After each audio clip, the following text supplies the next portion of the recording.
আসসালামু আলাইকুম দর্শক। নরেন্দ্র মোদী যখন সৌদিতে সফরে ছিলেন ঠিক সেই মুহূর্তেই কাশ্মীরে ঘটে গেছে এক অবাক করা ঘটনা।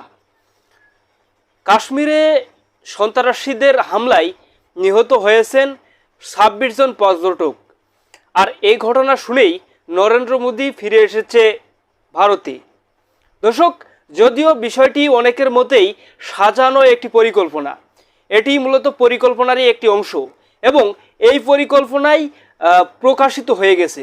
এটি আর গোপন নাই, এটি যে আসলেই সাজানো একটি পরিকল্পনা, এই ২৬ জন হত্যার বিষয়টি এটি কিন্তু প্রকাশ হয়ে গেছে।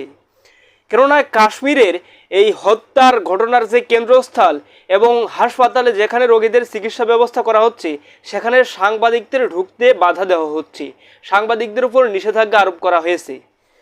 দর্শক, নিউজে এসেছে কাশ্মীরে পাহালগাম সাংবাদিকদের যেতে বাধা দিচ্ছে ভারত।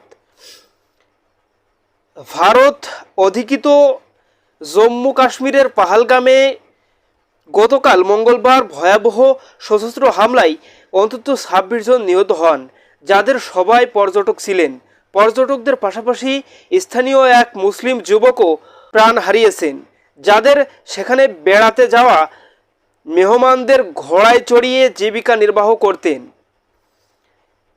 পাহালগামের বৈশারান তৃণভূমিতে এ হত্যাকাণ্ডের ঘটনা ঘটে। তবে হামলাস্থলে কোনো সাংবাদিকদের যেতে দেওয়া হচ্ছে না বলে জানিয়েছে ব্রিটিশ সংবাদ মাধ্যম বিবিসির সাংবাদিক যোগিতা লিমায়ে।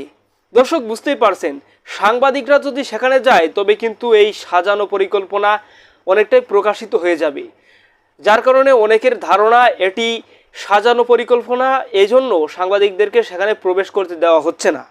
আজ বুধবার ২৩ এপ্রিল তিনি সেখানে যাওয়ার জন্য রওনা দেন, কিন্তু পথের মাঝে তাদের আটকে দেওয়া হয়। তিনি বলেন, তারা এ মুহূর্তে ঘটনাস্থল থেকে ৬০ কিলোমিটার দূরে অবস্থান করেছেন।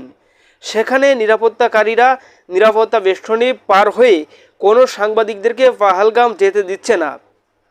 যদিও বেসামরিক মানুষের চলাচলে কোনো বাধা সৃষ্টি করা হয়নি।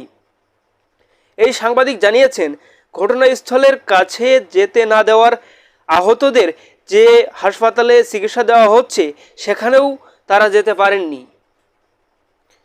তবে সাংবাদিকদের ওপর নিষেধাজ্ঞা আরোপের আগে কিছু সাংবাদিক গতকাল রাতে সেখানে চলে যেতে সামর্থ্য হয়েছে বলে জানিয়েছে বিবিসি।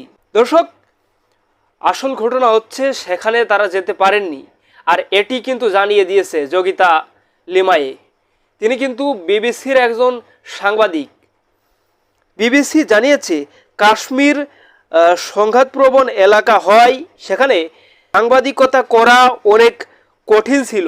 সেখানে পক্ষপাতিত্ব ছাড়া সাংবাদিকতা করা অনেক কঠিন।